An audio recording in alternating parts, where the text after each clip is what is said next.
मोदी जी को काम नंबर 1 इसलिए पसंद करे, उनके चेहरे से पसंद करे, युवाओं के लिए नंबर 1 आदमी है। बस क्या बहुत बात है, यही बोलेंगे मोदी जी बहुत अच्छा है। जो मोदी जी करते हैं वो अच्छा करते हैं। 80 करोड़ लोगों को रोड पे लिए, 2 किलो गेहूं के लिए, और बोल रहे हैं मोदी ने विकास किया है। नमस्कार, आप देख रहे हैं जवानी चलती है, और जमाना चलता है, और इसीलिए तमाम राजनीतिक पार्टियां युवाओं को लुभाने में लगी है। नौकरियों का वादा है, बेरोजगारी कम करने का इरादा है, ऐसा विपक्षी दल कह रहे हैं। लेकिन बीजेपी का मैनिफेस्टो देखने के बाद युवाओं के मन में क्या कुछ है जानने की कोशिश करूंगी। मैं 2 से 3 दिन का समय बाकी है जब पहले चरण का चुनाव होना, ऐसे में तमाम दिग्गज नेताओं ने प्रचार प्रसार में कमर कस ली है। लेकिन युवा मेरे साथ, और मैंने शुरुआत में कहा कि जिस और जवानी चलती है उस और जमाना चलता है।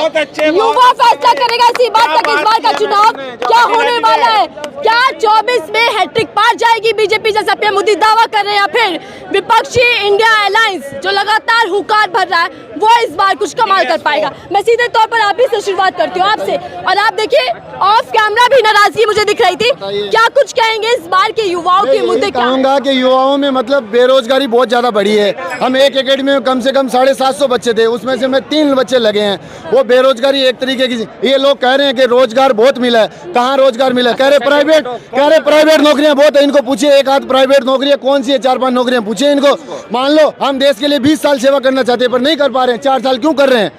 20 साल सेवा का मौका मिलना चाहिए ना हमें भी। कहाँ से आए आप सर, क्या नाम है? मैं राजस्थान से हूँ, मेरा नाम दिनेश चौधरी है। चलिए राजस्थान से आए, राजस्थान में हाल ही में नई सरकार बनी थी बीजेपी की, आपके पास आ रही हो, आप क्या कहेंगे सर, मुद्दे क्या रहने वाले? राजस्थान में बहुत कुछ काम हुआ है। आप भी राजस्थान से? कुछ हुआ, आप सभी राजस्थान? बड़ी रोडें हुई है, घर सिलेंडर, पूछो काम क्या हुआ? 80 किलो घर 80 किलो गेहूं मिल रहा है, 2-2 हजार खाते में आ रहे हैं, और क्या होना है? तुम गेहूँ से क्या हो जाएगा मैडम? जो 2 किलो गेहूँ मिल रहे हैं उससे क्या मेरा पेट भर जाएगा? आप बताइए मुझे। 80 किलो कम होते हैं क्या? मिलते हैं 80 किलो, बताइए मुझे, दिखाइए 2-4, इनको पूछे। किसी को गेहूँ कुछ भी नहीं मिलते। 80 करोड़ लोगों को रोड पे लिए, 2 किलो गेहूं के लिए, और बोल रहे हैं मोदी ने विकास किया है। कांग्रेस सरकार ने महिलाओं को फोन भी दिए, कांग्रेस सरकार ने महिलाओं को फोन भी दिए, फिर ज्यादा से ज्यादा रोजगार भी दिए। मैं कांग्रेस सरकार में नौकरी लगा हुआ हूँ खुद। बेरोजगारी मान लो, मैं जब 5 साल पहले तैयारी कर रहा था, मेरे साथ वालों ने, जब हमारे यहाँ बीजेपी सरकार थी वसुंधरा राजे, तब एक भी नौकरी नहीं लगी थी। क्यों? वो बीजेपी सरकार थी, कांग्रेस सरकार में बहुत ज्यादा नौकरियां लगी। अभी पिछले महीने हमारे RSC मतलब मास्टर में, टीचर में 1100 में से 900 बच्चे लगे हैं हमारे मोहल्ले के। देख लेना, आप सर्च कर लेना, 1100 में से 900 बच्चे लगना बहुत ज्यादा। कांग्रेस सरकार में लगे थे वो, बीजेपी में अभी लग जाए तो इनको पूछ लीजिए, अगर एक भी लगे हो। बीजेपी रोजगार देने में असफल है, बीजेपी रोजगार देने में हमेशा के लिए असफल है। बीजेपी सरकार आने के बाद कितने रोजगार मिले मुझे बताइए आप भी बताइएगा। देखिए दोनों राजस्थान से, इस तरह बीजेपी के समर्थक है, उस तरह विपक्षी इंडिया अलायंस। क्या कुछ कर पाई बीजेपी क्या कुछ? देखो, हम तो उनके खिलाफ नहीं जाएंगे, नहीं करेंगे। बहुत कुछ किया है, घर बाथरूम, घर लाइट, घर पानी, घर सिलेंडर, और क्या होना है? 80 किलो गेहूं महीने के 2-2। मान लो पहले सिलेंडर फ्री दिए थे मोदी सरकार ने, बाद में कितने पैसे चार्ज किया आप ही बता दीजिए। मोदी सरकार ने सिलेंडर फ्री दिए थे, उसके बाद कितने पैसे लेते थे वो एक सिलेंडर के? 933 रुपए लेते थे मोदी सरकार। वो फ्री देने का क्या फायदा? कुछ भी नहीं आ रहा ना। वो सारे दिखा रहे बीच में किसी के आते नहीं, किसी चल रहा, जोश भी है युवाओं में, क्योंकि चुनाव बेहद अहम है। अब दोनों तरीके से बात करते हैं, शोर गुल्ला नहीं।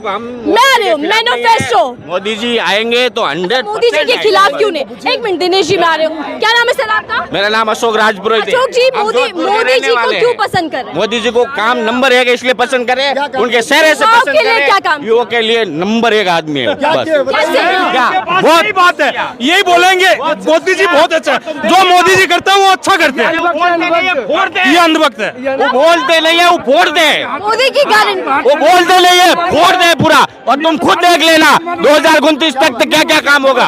वो 24 की सीधा 29 तक की बात कर रहे हैं। 24 में भाजपा 29 जीतेंगे, 29 तक पूरी बेरोजगारी हटवा देंगे। वो 10 साल में क्या करते हो? 10 साल में क्या बेरोजगारी कम हो पाई?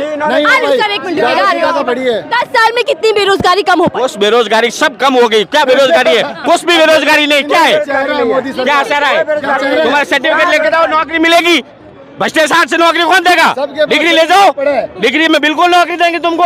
नहीं देगी। चले डिग्री होती तो नौकरियां मिल जाती। नहीं मिलती। मेरे पास है नौकरी, MBA किया है मैंने, मेरे पास भी MBA है, किया मैं दिलवाता है, MBA किया है, दिलाओ नौकरी। कहाँ है नौकरी? MBA किया है, मेरे साथ MBA किया है मैंने। साल तक नौकरी किया था। यही इसकी क्या हाइट कम है, इसमें क्या कमी है? मेडिकल में फिट है, फिजिकल में फिट है, दौड़ में फिट है, क्यों ये रह गया? मुझे बताइए ना। मेरे साथ 4 साल तक इसने नौकरी की। क्या नाम है आपका? नेमीचंद। नेमीचंद। क्या क्या इस बार का चुनाव कैसे जरूरी है, कैसे देख रहे हैं? कुछ नहीं। कांग्रेस चाहिए, बीजेपी को हटाओ। ऐसा क्यों? अभी यही मुद्दा, न रोजगार है न कुछ भी नहीं है। लेकिन मोदी की गारंटी है, देखिए मैनिफेस्टो में दे दिया है 24 नहीं 47 की तैयारी कर रहे हैं मोदी। कुछ भी नहीं है मोदी में। कांग्रेस चाहिए हमको बस। गारंटी तो 15 लाख की भी ली थी मोदी जी ने। मोदी जी ने 15 लाख की कब? 2014 में 2014 में ली थी, सबको पता है। और रोजगार की भी कही थी कि रोजगार मिलेगा, महंगाई कम होगी, महिला अत्याचार कम होगा। क्या लग रहा है कि 2014 के वादे कितने पूरे कर पाए बीजेपी? एक भी वादा पूरा नहीं हुआ कभी भी नहीं हुआ, अभी भी नहीं होगा और नहीं होगा, क्योंकि 2024 में वो नहीं आने वाले। सुनिए मैडम आप, हेलो सर क्या इधर आएगा? आप बीजेपी ने मैनिफेस्टो लॉन्च किया है, मैनिफेस्टो में बेरोजगारी, महंगाई, ये मुद्दे कहाँ गायब रहे? मैम कितनी भी बेरोजगारी होगी, कितनी भी महंगाई होगी, वोट सिर्फ नरेंद्र मोदी को जाएगा। Vote for Narendra Modi. और ये सुन लेना, फिर से बोलते हैं सरकार आप आएगी, कि राजस्थान में सरकार मोदी की ही आएगी। चलो ठीक है, जोश है। अरे हम छाती ठोक के बोल रहे हैं, सारी स्टेडियम में मोदी की सरकार आएगी, बीजेपी सरकार आएगी। मोदी ने वो तो बताइए, आपको क्या दिया मोदी ने, ये बताइए मुझे, क्या दिया? हमको मोदी जी ने चले ठीक है, हम लोग बात कर रहे थे जनता से। दिनेश जी, मैं जानना चाह रही हूँ युवाओं के मुद्दे क्या है? क्या सबसे बड़ा मुद्दा बेरोजगारी कि है? अग्निवीर बत्ती निकाले, उसके लिए युवा अगर शहीद हो रहे हैं। राहुल गांधी कैसे लग रहे हैं? राहुल गांधी देश के लिए बहुत अच्छा करेंगे। राहुल गांधी जितनी अगर डिग्री मोदी सरकार के पास है तो मुझे दिखाइए। कोई सरकार के पास अगर राहुल गांधी जितना पढ़ा लिखा है तो मुझे दिखाइए। राहुल गांधी के पास सारी डिग्री है, फिर भी क्यों उसको मीडिया दिखा देती है? भाई बोलते दिखा देते, भाई बोल रही है, क्यों सारा मीडिया दिखा रही है? अभी अगर मैं राहुल गांधी के पक्ष में रिपोर्ट दे रहा हूँ तो मीडिया काट देगी, मोदी सरकार के जो पक्ष में दे रहे हैं वो मोदी के दिखा देंगे। नहीं ऐसा क्यों कि सिर्फ बीजेपी समर्थक की रिपोर्ट दिखाई जाती है? मैं कह रहा हूँ मीडिया भी सारी मोदी सरकार की बिकी हुई है। वो राहुल वो गांधी साहब कौन से विदेशों में जाते हैं, उनकी इज्जत नहीं है। वो नरेंद्र मोदी, उसका वीजा कैंसिल हुआ अब खुद सामने से बुला रहे कि आप यहाँ पे पधारो और हमको भी शिक्षा दो। गले पड़ रहे हैं, जबरदस्ती गले पड़ते हैं, देशों के बिना बुलाए पहुंच जाते हैं। एक राजनायक तक नहीं आता उनको लेने, एक राजनायक तक नहीं आता है, देशों के गले पड़ते हैं। देखिए देश के किसी भी देश का बोलने दीजिए। एक एक करके हम बात करेंगे। देखिए मेरी कोशिश रहती है कि हम मुद्दों पर चर्चा कर सके। महंगाई, मैं आपसे के पास आ रही हूँ, आएगा सर, काम बताइएगा कि 10 साल में क्या काम बीजेपी ने कर? कुछ काम हुआ बीजेपी का, बहुत कुछ बड़े बड़े काम हुए। फिर से वही बात कर रही, तो मैं बता रहा हूँ। हाँ तो बताना कौन सा नहीं किया? मैं कह रहा हूँ मोदी सरकार ने क्या, बेरोजगारी कितनी बढ़ी है, कांग्रेस सरकार ने इतनी बेरोजगारी। फिर मैं बेरोजगार हूँ, मेरे साथ वाले तो बेरोजगार है ना। मैं कांग्रेस सरकार में नौकरी लगा हूँ, मान लीजिए अग्निवीर को शहीदी का दर्जा मिलना चाहिए ना। बिल्कुल, फिर भी नहीं मिला। लेकिन बीजेपी स्किल इंडिया बना रही है, develop India, digital India. BJP खासकर पीएम मोदी युवाओं पर ध्यान देने कह रहे हैं कि युवा अब हमारा आत्मविश्वास है, आत्मनिर्भर भारत लेके बैठे। एक जम्मू कश्मीर वाला, दूसरा राम मंदिर वाला। राम मंदिर का उद्घाटन क्यों किया? ताकि उनको वोट मिले। क्यों किया? हमारा वोट के लिए, सारी वोट के लिए। क्या किया? राम मंदिर हमारा बाप था और बाप ही रहेगा, इसलिए किया। मैं कह रहा हूँ राम मंदिर का अगर उद्घाटन करना था, चुनाव बाद में। चले ठीक है।